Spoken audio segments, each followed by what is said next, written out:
गौतम बुद्ध अन्तर्राष्ट्रिय विमानस्थललाई भारतले गरेको बारम्बार अवरोध र नेपाल सरकार नै गौतम बुद्ध अन्तर्राष्ट्रिय विमानस्थल सञ्चालन गर्न मौन रहेको भन्दै दशौं हजारको संख्यामा रूपन्देहीवासीले आन्दोलन गर्दै। नेपाल के नए इंटरनेशनल एयरपोर्ट का इनॉग्रेशन होते ही इंडिया के अंदर काफी सारी बातें चलने लगी। अभी इसके ऊपर इंडिया और नेपाल की लड़ाई स्टार्ट हुई थी कि एक नए इंटरनेशनल एयरपोर्ट के ऊपर इंडिया ने चढ़ाई की, जिसका नाम है गौतम बुद्ध इंटरनेशनल एयरपोर्ट। इस गौतम बुद्ध इंटरनेशनल एयरपोर्ट का एयर ट्रैफिक रूट भी इंडिया ने बंद कर दिया। इसको बंद करने के पीछे रीजन क्या था, इस रिपोर्ट को देखेंगे और फिर आपके साथ शेयर करेंगे कि इंडिया इन दो एयरपोर्टों की वजह से इतना डरा हुआ क्यों है। रिपोर्ट देखते फिर आपके साथ बात करते हैं। गौतम बुद्ध अन्तर्राष्ट्रिय विमानस्थललाई भारतले गरेको बारम्बार अवरोध र नेपाल सरकार नै गौतम बुद्ध अन्तर्राष्ट्रिय विमानस्थल सञ्चालन गर्न मौन रहेको भन्दै दशौं हजारको संख्यामा रूपन्देहीवासीले आन्दोलन गर्दै। दर्शक वृन्द नमस्कार। रूपन्देहीवासीले अब गौतम बुद्ध अन्तर्राष्ट्रिय विमानस्थललाई कि वार कि पार बनाउने चेतावनी दिएका छन्।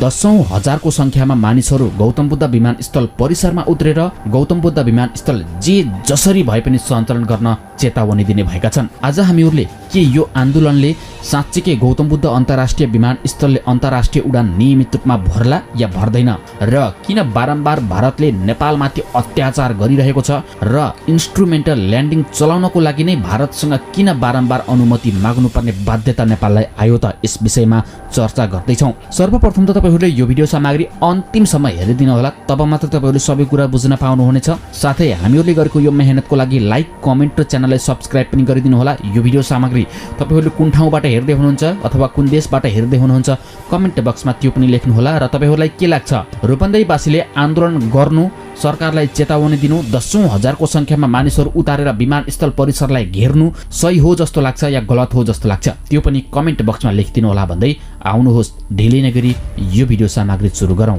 गौतम बुद्ध अन्तर्राष्ट्रिय विमानस्थलमा उडान गरिरहेका दुईवटा एयरलाइन्स जजिरा एयरलाइन्स र हिमालय एयरलाइन्सले पनि उडान बन्द गरेपछि यतिखेर रूपन्देहीवासीले गौतम बुद्ध विमानस्थललाई कि वार कि पार गराउने चेतावनी सरकारलाई दिइसकेका छन्। रूपन्देहीमा रहेका विभिन्न उद्योग वाणिज्य सङ्घहरू, विभिन्न व्यावसायिक सङ्गठनहरू एकजुट भएर अब गौतम बुद्ध अन्तर्राष्ट्रिय विमानस्थललाई सञ्चालन गर्न वार कि पार गराउने चेतावनी दिएका हुन्। गौतम बुद्ध विमानस्थललाई बारम्बार अवरोध गरिरहेको यो चोर फटाहा भारतलाई सरकारले कुनै पनि खालको टेबल टल्क गर्न नसक्दाखेरि आज गौतम बुद्ध विमानस्थलको यो हालत भएको व्यवसायीहरूले र रूपन्देहीवासीले आकलन गरिसकेका छन्।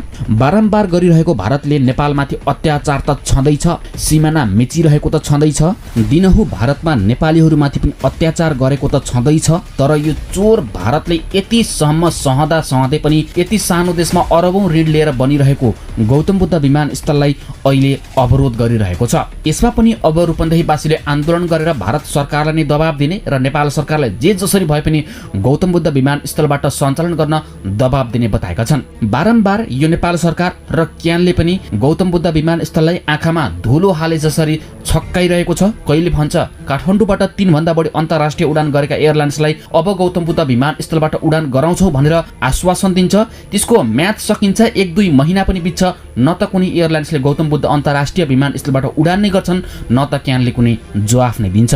भन्छ हामीहरूले प्रयत्न गरिरहेका थियौं तर विमानहरूले उडान गर्न मानेनन्। विमानहरूले गौतम बुद्ध विमानस्थलबाट उडान कसरी गरून् त? गौतम बुद्ध विमानस्थल भएर मात्रै विमानहरूले उडान गर्ने होइनन्। याद रहोस्, गौतम बुद्ध विमानस्थल भएर मात्रै विमानहरूले उडान गर्ने होइनन्। गौतम बुद्ध विमानस्थल सँगसँगै वरिपरि मेन पावर, श्रम स्वीकृति गर्ने ठाउँ, मेडिकल लगायतका विभिन्न खालका सेवा सुविधाहरू यात्रुलाई दिएर मात्रै बल्ल गौतम बुद्ध विमानस्थलबाट उडानहरू हुन सम्भव रहन्छ। नेपाल सरकार नै काम चलाउ सरकार हो। यी टाउकै ठुला भनाउँदाहरूले यो देशमा गरेका कुनै पनि खालका एउटा पनि अहिलेसम्म राम्रो काम छैनन्। जति पनि खालका यी राष्ट्रिय गौरवका आयोजनाहरू यो देशमा निर्माण भइरहेका छन्, यी राजा कि वीरेन्द्रको पालामा बनेका हुन् कि राणा शासनमा नै सुरुवात भएका कामहरू हुन्। यी सरकारले भएका कामहरूलाई त राम्रोसँग सञ्चालन गर्न सकेका छैन। यो देशमा निर्माण भएका, राणा शासनमा सुरु भएका, राजाको पालामा सुरु भएका यी राष्ट्रिय गौरवका आयोजनालाई त सुरुवात राम्रोसँग गर्न सकेको छैन भने यो सरकारबाट हामी नेपालीहरूले यसले राम्रो गर्छ, यो देशमा विकास गर्छ, देशलाई विकास उन्मुखबाट विकासतिर लैजान्छु भन्नु हामी नेपालीहरू नै मूर्ख भएर सोचे हुन्छ। जति पनि अहिले नयाँ दल बनेर राजनीतिमा छिरेका छन् ती पनि भोलि बिहान हुने उही पुरानो दलकै अवस्थामा हुने निश्चित नै छ। हामीलाई राजा चाहिन्न भन्ने पनि एउटै कुर्सीमा छन्, हामीले राजा फाल्छौँ भन्ने पनि एउटै सिटमा छन्, राजा शासन फालेका पनि एउटै सिटमा छन्। त्यसैले दर्शकवृन्द, यी राजनीतिकबाट हामी नेपालीहरूले धेरै अपेक्षा नगरे पनि हुन्छ। गौतम बुद्ध अन्तर्राष्ट्रिय विमानस्थलबाट डिसेम्बर 20 तारिकदेखि उडान भइरहेको छैन। यतिखेर गौतम बुद्ध विमानस्थल टुलु बसिरहेको छ। तत्कालीन पर्यटन मन्त्री प्रेम आलेको समग्र नेपाल नागरिक उड्डयन प्राधिकरण क्यानका महानिर्देशक प्रदीप अधिकारीको स्टेन्टले व्यावसायिक योजना बिना नै सञ्चालनमा थालिएको गौतम बुद्ध अन्तर्राष्ट्रिय विमानस्थलको सञ्चालन खर्च करोडौं रुपैयाँको रहेको छ। उडान शून्य हुँदा पनि एयरपोर्ट 24 घण्टा खुला राखेर अहिले सञ्चालन खर्च बढाइरहेको छ।